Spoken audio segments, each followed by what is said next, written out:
Hello everyone, this is In-Game Arts with a little box and a little breakdown of the demo. This is GRIS for the PlayStation 4. Now this is a limit run physical copy, so getting a copy will not be the easiest.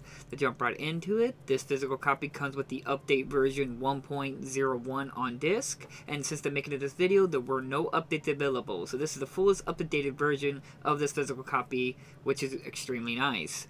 Now, this was a highly requested game for me to cover an unboxing and breakdown video for, and that's because everybody wanted to know if this limit run physical copy came with that update on it, and which it does, which is really good. But why it's a big deal is that update fixed an issue when this game first launched. Its video and some of its video audio and some segments in the game could have broken pictures and video and audio and so forth, and which is a really big deal because this game is more of an experience, like a journey through it. If you ever played a game like Flower or Journey or Abuzu, where it's just more of a experience and you just go through it in a cycle system where you go, it's a slow-paced game and you build up from the environment, the music, and just it's a very in-depth and just a meaningful story in terms of very vague sometimes you may not be able to fully grasp it, but once you start coming together and start thinking about it, you can start relating with it. It's just a journey experience is what I'm trying to say, so that the fact that that bug was in there when it first launched really interrupted that, and that's why a lot of people wanted to make sure that update was on there, because that means that now that experience won't be interrupted, which is great. I'm glad that Limit Run Games made sure to put that update on the disc, so it's fully up-to-dated, and if that was something you were curious for. Now, as I said, GRIS, if you've never heard of it or anything. Now, I personally never even heard about the game. I just saw the game and almost didn't pick it up, to be honest. But I saw the overwhelming positive reviews and people talking about it, so it made me curious. And when I got into it, again, the game isn't meant to be a game. It's not like going to have deep mechanics or anything like that, or really enemies or so forth. There are some segments of a boss enemy, but it all feels staged to where you don't really have a lot of user interaction with it. And like I said, it's more of an experience and just a journey to beginning A to finishing at beginning B, at the ending B.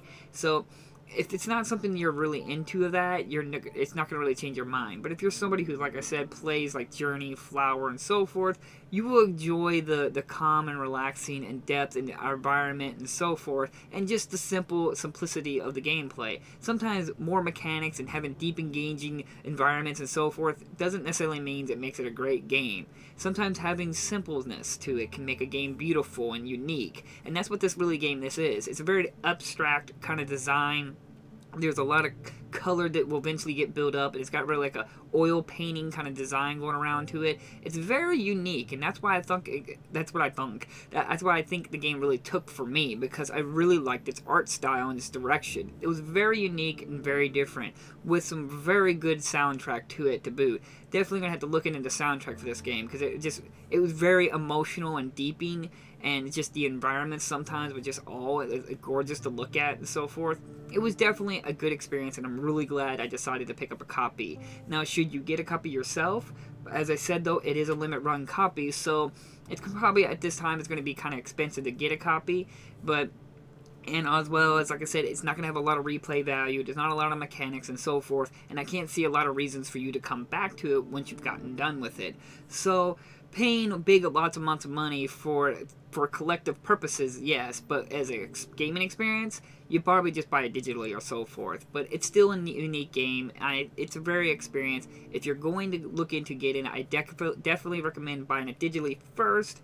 Experience the game and see what the game is and offers before you decide to pay some person named double or triple the price than what it originally was when it first launched. That's up to you. Again, that's just the process of these limit run and limited games and so forth. It's really up to you. But for the most part, I say just try to look into and playing it. I think it's a neat experience, especially for someone who likes Journey and Flower, which I particularly really love those games. So it was a great experience. I really enjoyed it, and I hope to see something else like this from this developer or creator. I do hope maybe a little bit more gameplay mechanics and so forth, if just throwing it out there, but for the most part, they delivered, and I enjoyed my experience with this game. And I'm hoping this video helped you guys if you wanted to know about that update on the disc. So I'm glad that you guys all came to me and requested for me to do this for you guys, and I'm happy to do it. I'm sorry it took so long for me to finally get to the video. So thank you all for watching. I'll try to leave links down in the description if you're interested in a copy of the game, and I'll see you guys in the next unboxing video.